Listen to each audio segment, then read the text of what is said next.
আমাকে ভালোবাসে না, আমাকে পাত্তা দেয় না, আমার কথা শোনে না, আমার গুরুত্ব দেয় না, আমাকে কেয়ার করে না, আমার শরীর খারাপ হলে খবর নেয় না, আমাকে নিয়ে ঘোরে না, আমাকে নিয়ে যায় না, আমাকে নিয়ে বেরোয় না, আমাকে সময় দেয় না।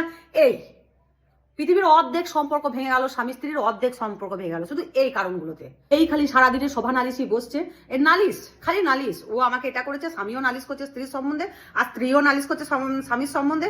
আর একটা জিনিস, ভয়াবহ জিনিস, সন্দেহ জিনিস। কোনো মতে কোনো রকম প্রমাণ নাই, কিচ্ছু নাই, আবাং সন্দেহ। আমার বর চ্যাট করে, আমার বর চ্যাট করে, আমার বর মেসেজ করে, আমার বর অন্য মেয়েকে ভালো বলে, আমার মেয়ে অন্য বউকে ভালো বলে, আমার বর ওইখানে যাচ্ছে, আমার বর ওইখানে যাচ্ছে, ওই মেয়ের সাথে কথা বলছে। কি সম্পর্ক কি না কিছু জানার দরকার নাই। সে মায়ের সম্পর্ককেও সন্দেহ করছে, বোনের সম্পর্ক সন্দেহ মানে করলেই হলো। যা তার সাথে ভিকিরি নাগারি যাকে পাবে তাকে নিয়ে সন্দেহ, কাজের লোকের সাথে সন্দেহ, বৌদিকে নিয়ে সন্দেহ, যাকে নিয়ে সন্দেহ, দুনিয়ার লোকের সাথে সন্দেহ, কিন্তু ধরা পড়ছে না। এমন অবস্থা, সেই সন্দেহ বসে সম্পর্ক ভেঙে দিচ্ছে। আবার স্বামীও সন্দেহ করে, বউ বাইরে যাচ্ছে, বাইরে ঘুরছে, এই তুমি কোথায় গেলে, এই ছেলের সাথে হাসলে কেন, ওই ছেলের সাথে গল্প করলে কেন, ওই ছেলের সাথে কথা বললে কেন, এই তুমি ওই ছেলের সাথে আছো, তুমি এই ছেলের সাথে আছো, তুমি ফোনে কার সাথে কথা বললাম, মোবাইল দেখাও, চ্যাট দেখাও, মেসেজ দেখাও। এই সন্দেহ, কোনো কিছু ধরা পড়ছে না, শুধু সন্দেহের বসে সম্পর্ক ভেঙে যাচ্ছে।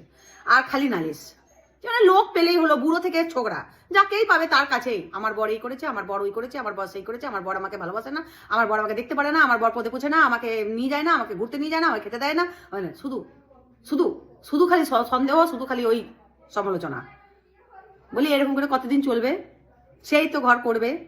আর বাবা মাগুলো যখন 3-4টা বাচ্চা নিয়ে একবার দেখবে দেখিনি, 3-4 ভাই বোন একবার দেখবে দেখিনি, দেখবে মজা। সমান ভালোবাসে কিনা মা বাবা? মা বাবাও সমান ভালোবাসে না 3-4টা বাচ্চাকে, মা বাবাও সমান ভালোবাসে না। হ্যাঁ, সমান ভালোবাসা কোথাও পাবে না। কারো একটু এদিকে ভালো, তার কারো একটু এদিকে খারাপ। মা বাবার সঙ্গে কবার ডিভোর্স হচ্ছে? হ্যাঁ, বাবার সঙ্গে ডিভোর্স হচ্ছে না। আর কারোর সাথে ডিভোর্স হচ্ছে না। শাশুড়ি খারাপ, শ্বশুর খারাপ, আজকে বলবে খারাপ, 10 বছর পর দেখবে মা মা বাবা বাবা করে ডাকছে। কেউ দুনিয়ার সাথে ডিভোর্স হচ্ছে না। যত ডিভোর্স এই স্বামী স্ত্রীতে হয়ে যাচ্ছে। মানে কি যে শর্ত করে, কি যে বাহানা তাল মারে, আমি কিছু বুঝি না। স্বামী হতে দেখো পয়সার জন্য হা হা পিত্তেস করছে, দুনিয়া ঘুরে বেড়াচ্ছে যে কোথায় পয়সা, কি করে সংসারটা চালাবো, কি করে রোজগার করব। দিনে রোদে জলে ঘামে একবারে অতিষ্ঠ হয়ে যাচ্ছে, খিদেতে। জামা কাপড় তো নাই ছেলেদের, পুজোতে কিচ্ছু না। বেশিরভাগ ছেলে জামা কাপড় কেনে না, সব বউকে আর বাচ্চাকে দিয়ে দেয়। তোমরা পড়ো, তোমরা খাও, তোমরা মাখো।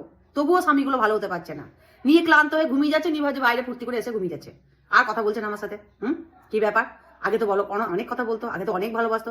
আগে সংসারে হালের চাপটা ছিল না, বাবা মা অন্য কেউ দাদা সংসারটাকে বাঁচিয়ে রেখেছিল, অত চাপ দেয় নাই। নতুন নতুন বিয়ে হয়েছে, আগের গল্প আর এখনকার গল্প মিল হবে? কোনো মতে মিল হবে? ক্লান্ত হয়ে ঘুমিয়ে যায়, বোঝা যায় না, মনে হয় বাবারই আমার সাথে গল্প করছে না, আমাকে পাত্তা দিচ্ছে না। ওইসব কিছুই নয়, ওইসব বাদ দাও, শান্তিতে থাকো। ওইরকম অশান্তি করো না। একবারে যখন দেখবে এক্সট্রিম পর্যায়ে সহ্য করা অসহ্য ব্যাপার, তখন ডিভোর্স করবে গো। এই ডিভোর্স হয়ে যাচ্ছে, আমার মন খারাপ হয়ে যাচ্ছে। এত কিসের প্রবলেম, এত কিসের প্রবলেম? যে প্রবলেমগুলো, যে ডিভোর্সগুলো আমি নিজে কানে শুনছি, সেগুলো তো আমার অবাক লাগছে। ভাই এগুলো তো কোনো প্রবলেমই নয়, ওরা বলছে বিশাল প্রবলেম।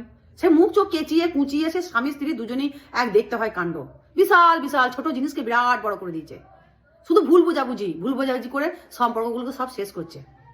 দয়া করে বলছি ওইরকম করো না গো, ওইরকম করে সম্পর্ক ভেঙে দিও না। আমার খুব কষ্ট হয়, আমার খুব কষ্ট লাগে।